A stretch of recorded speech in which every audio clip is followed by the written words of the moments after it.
Israel tak berkutik. Perlawanan Palestina di Gaza timbulkan kerugian bagi Israel.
Perlawanan pejuang Palestina di daerah Syujaya dan Rafah, selatan jalur Gaza, Palestina menimbulkan kerugian bagi tentara pendudukan Israel. Perlawanan tersebut menyebabkan militer Zionis kehilangan banyak tentara dan peralatan tempur rusak, laporan Palestine Information Center. Brigade Al-Qassam, sayap militer Hamas melakukan beberapa operasi di Syujaya pada Kamis 27 Juni. Mengutip Al-Mayadeen, Al-Qassam menargetkan tank Namr Israel yang membawa pasukan tentara Zionis Israel menggunakan rudal Al-Yasin 105. Selain itu, Al-Qassam juga menargetkan markas pendudukan di Poros Netzarim dengan rudal jarak pendek 107. Di sisi lain, kumpulan tentara pendudukan di lingkungan Tal Al-Hawa dihujani serangan dengan peluru RBG. Di sebelah barat kota Rafah, sebuah pengangkut pasukan Israel terbakar setelah dirudal dengan Al-Yasin 105.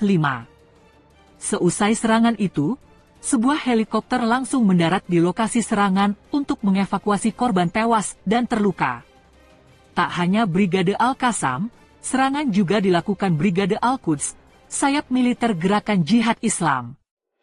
Mereka mengumumkan penghancuran kendaraan militer Zionis di dekat pemakaman Tunisa. Mujahidin Al-Quds memasang bom jebakan yang menyebabkan kendaraan Zionis meledak.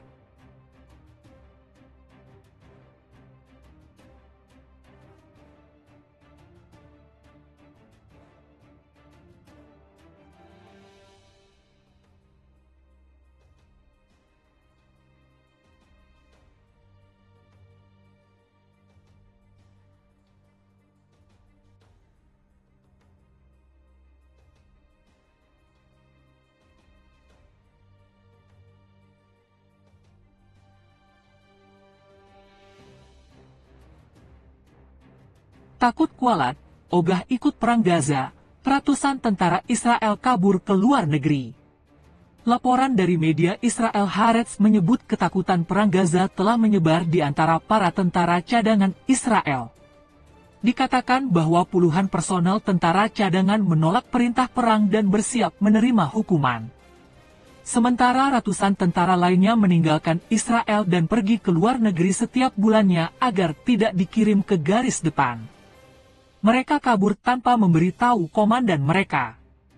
Mereka tidak mau terlibat perang melawan Hamas di Gaza, ungkap laporan tersebut, seperti dikutip dari Middle East Monitor pada Kamis 27 Juni.